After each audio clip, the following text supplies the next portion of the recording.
अरे भैया, वीडियो शुरू होने से पहले सब्सक्राइब का बटन दबा दीजिए हाय, ताकि आप लोग हर नोटिफिकेशन पा पाए। पागल को इंग्लिश में कहते हैं मैड।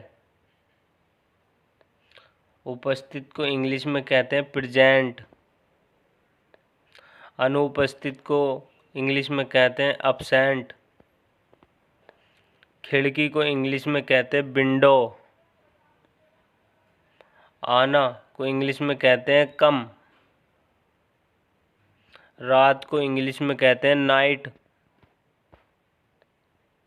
किसको को इंग्लिश में कहते हैं whom।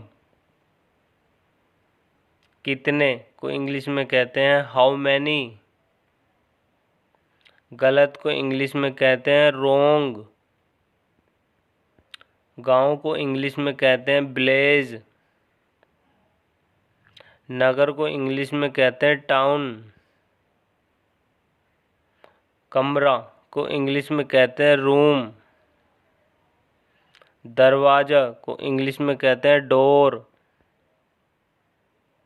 किसका को इंग्लिश में कहते हैं हुज। छत को इंग्लिश में कहते हैं रूफ। पढ़ाई का कमरा को इंग्लिश में कहते हैं स्टडी रूम।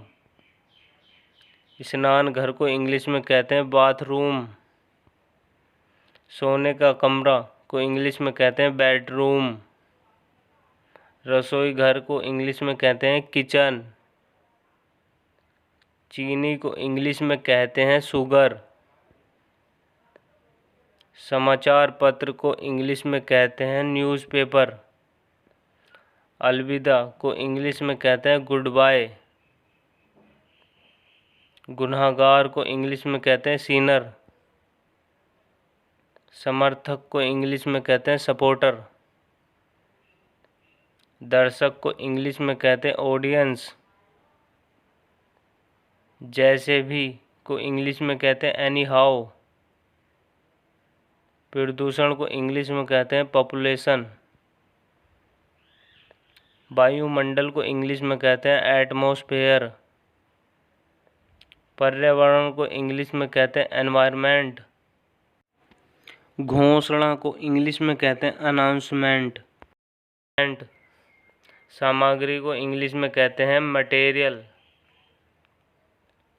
मान सम्मान को इंग्लिश में कहते हैं रिस्पेक्ट। गवाह को इंग्लिश में कहते हैं विटनेस। सहन शक्ति को इंग्लिश में कहते हैं स्टेमिना। उत्साहित करना को इंग्लिश में कहते हैं मोटिवेट। राहत को इंग्लिश में कहते हैं रिलीफ।